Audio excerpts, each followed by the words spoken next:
एक राजा थे, उनका नाम था चक्रवेणु। वह बड़े ही धर्मात्मा थे। राजा जनता से जो भी कर लेते थे सब जनहित में ही खर्च करते थे। उस धन से अपना कोई कार्य नहीं करते थे। अपने जीविकोपार्जन हेतु राजा और रानी दोनों खेती किया करते थे। उसी से जो पैदावार हो जाता उसी से अपनी गृहस्थी चलाते, अपना जीवन निर्वाह करते थे। राजा रानी होकर भी साधारण से वस्त्र और साधारण सात्विक भोजन करते थे।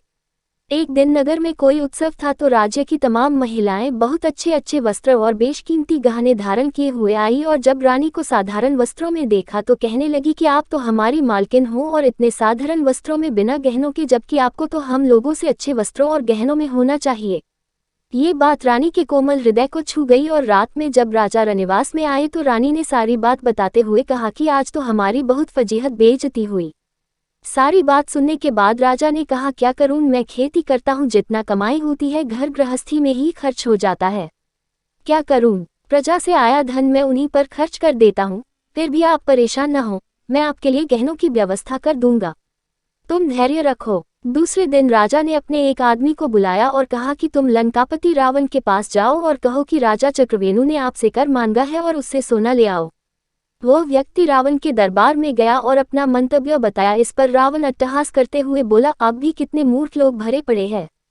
मेरे घर देवता पानी भरते हैं और मैं कर दूंगा। उस व्यक्ति ने कहा कि कर तो आपको अब देना ही पड़ेगा, अगर स्वयं दे दो तो ठीक है। इस पर रावण क्रोधित होकर बोला कि ऐसा कहने की तेरी हिम्मत कैसे हुई, जा चला जा यहाँ से। रात में रावण रानी मंदोदरी से मिला तो एक कहानी बताई। मंदोदरी पूर्ण रूपेण एक पतिव्रता स्त्री थी। ये सुनकर उनको चिंता हुई और पूछी कि फिर आपने कर दिया या नहीं। तो रावण ने कहा, तुम पागल हो, मैं रावण हूँ, क्या तुम मेरी महिमा को जानती नहीं, क्या रावण कर देगा। इस पर मंदोदरी ने कहा कि महाराज आप कर दे दो वरना इसका परिणाम अच्छा नहीं होगा। मंदोदरी राजा चक्रवेणु के प्रभाव को जानती थी क्योंकि वह एक पतिव्रता स्त्री थी। रावण नहीं माना। जब सुबह उठकर रावण जाने लगा तो मंदोदरी ने कहा कि महाराज आप थोड़ी देर ठहरो, मैं आपको एक तमाशा दिखाती हूँ। रावण ठहर गया। मंदोदरी प्रतिदिन छत पर कबूतरों को दाना डाला करती थी। उस दिन भी दाना डाली और जब कबूतर दाना चुगने लगे तो बोली कि अगर तुम सब एक भी दाना चुगे तो तुम्हें महाराजाधिराज रावण की दुहाई है, कसम है।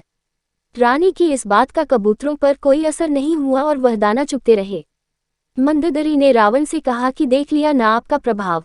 रावण ने कहा, तू कैसी पागल है पक्षी, क्या समझे कि क्या है रावण का प्रभाव। तो मंदोदरी ने कहा कि ठीक है अब दिखाती हूँ आपको। फिर उसने कबूतरों से कहा कि अब एक भी दाना चुना तो राजा चक्रवेणु की दुहाई है। सारे कबूतर तुरंत दाना चुगना बंद कर दिया। केवल एक कबूतरी ने दाना चुना तो उसका सिर फट गया, क्योंकि वह बहरी थी, सुन नहीं पाई थी। रावण ने कहा कि ये तो तेरा कोई जादू है, मैं नहीं मानता इसे, और ये कहता हुआ वहां से चला गया।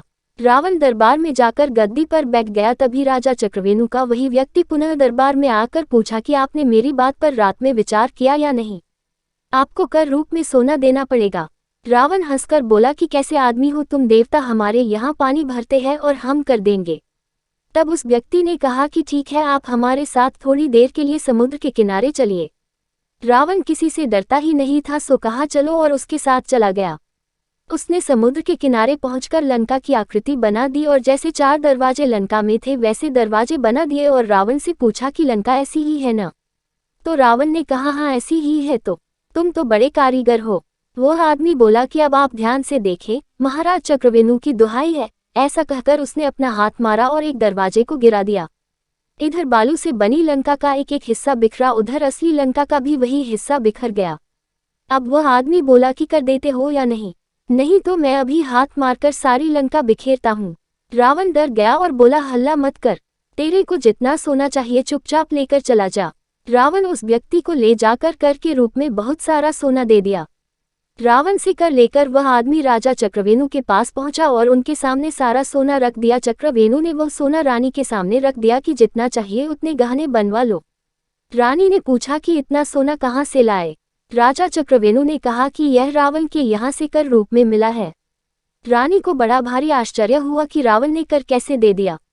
रानी ने कर लाने वाले आदमी को बुलाया और पूछा कि कर कैसे लाए, तो उस व्यक्ति ने सारी कथा सुना दी। कथा सुनकर रानी चकरा गई और बोली कि मेरे असली गहना तो मेरे पतिदेव जी हैं, दूसरा गहना मुझे नहीं चाहिए। गहनों की शोभा पति के कारण ही है, पति के बिना गहनों की क्या शोभा। जिनका इतना प्रभाव है कि रावण भी भयभीत होता है। उनसे बढ़कर गहना मेरे लिए और हो ही नहीं सकता। तारांकन, रानी ने उस आदमी से कहा कि जाओ ये सब सोना रावण को लौटा दो और कहो कि महाराज चक्रवेणु तुम्हारा कर स्वीकार नहीं करते। मनुष्य को देखा देखी न पाप न पुण्य करना चाहिए और सात्विक रूप से सत्यता की शास्त्रोक्त विधि से कमाई हुई दौलत में ही संतोष करना चाहिए। दूसरे को देखकर मन को बढ़ावा या पश्चाताप नहीं करना चाहिए। धर्म में बहुत बड़ी शक्ति आज भी है। करके देखिए, निश्चित शांति मिलेगी। आवश्यकताओं को कम कर दीजिए, जो आवश्यकता है उतना ही खर्च करिए, शेष पर उपकार में लगाए। भगवान तो हमारे इन्हीं कार्यों की प्रतीक्षा में बैठे हैं, मुक्ति का द्वार खोले। किंतु यदि हम स्वयं नरकगामी बनना चाहें तो भगवान का क्या दोष।